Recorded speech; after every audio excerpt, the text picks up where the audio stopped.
മറ്റൊന്നിവിടെ ഇതിനകം തന്നെ മാധ്യമങ്ങൾ അറിഞ്ഞു കാണും. UDFന്റെ സ്ഥാനാർത്ഥിയുടെ ഒരു വയസ്സുമായി ബന്ധപ്പെട്ട ചില വിഷയങ്ങൾ.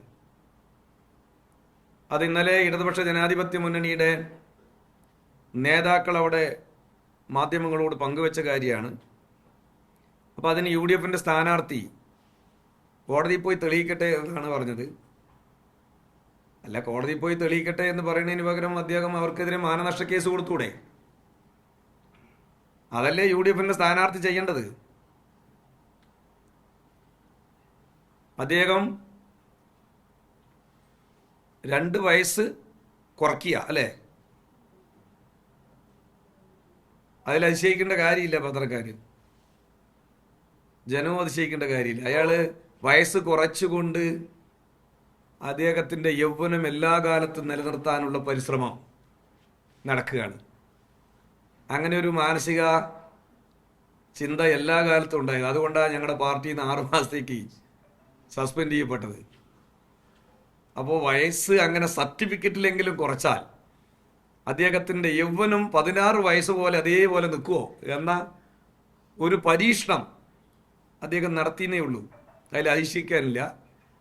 അയാൾ വെല്ലുവിളിക്കുന്നതിന് പകരം ഞങ്ങളുടെ LDFന്റെ നേതാക്കൾക്കെതിരെ മാനനഷ്ടത്തിന് കേസ് കൊടുക്കുക വേണ്ടത്. അല്ലാതെ മാധ്യമങ്ങളുടെ മുമ്പിൽ കാണുമ്പോൾ വെല്ലുവിളിക്കുകയല്ല വേണ്ടത്. ഇടയിൽ ഏതോ ഒരു ന്യൂസ് ചാനലിനോട് വളരെ മോശമായി പെരുമാറുന്ന ഒരു പോസ്റ്റ് ഞാൻ കണ്ടു. പുള്ളിയുടെ വിചാരം കണ്ടാൽ തോന്നും ഇയാൾ എന്തൊരു വല്ലാത്ത മലയുടെ വലിപ്പമുള്ള ഒരാൾ എന്ന് നിലയ്ക്കാം. ഇതുപോലൊരു വീരു ഈ ലോകത്ത് വേറെ ഇല്ല. പക്ഷെ പുള്ളിൻ്റെ വർത്തമാനം കേട്ടാൽ തോന്നും ഇയാളൊരു മഹാസംഭവമാണ്.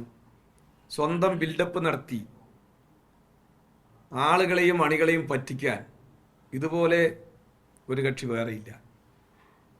2 വയസ്സ് തിരുത്തിയതിൽ നമ്മുടെ മാധ്യമ സുഹൃത്തുക്കളിൽ അതിശയിക്കേണ്ട കാര്യമില്ല. അപ്പോൾ സ്വാഭാവികമായിട്ട് നിങ്ങൾക്കെല്ലാം സംശയം ഉണ്ടാവുമല്ലോ, ഇതെന്തിനാ അങ്ങനെ 2 വയസ്സത്തെ. അങ്ങനെ വയസ്സ് ചുരുക്കി അദ്ദേഹം ഒരു 19 വയസ്സോ 16 വയസ്സോ അങ്ങനെ ആയി നിലനിൽക്കുക എന്നുള്ളതാണ്. അല്ല, അയാളുടെ മനസ്സിലിരിപ്പാണ് ഞാൻ പറയുന്നത്. അപ്പോൾ അതാണ് പുള്ളിയുടെ ഒരു ലക്ഷ്യം.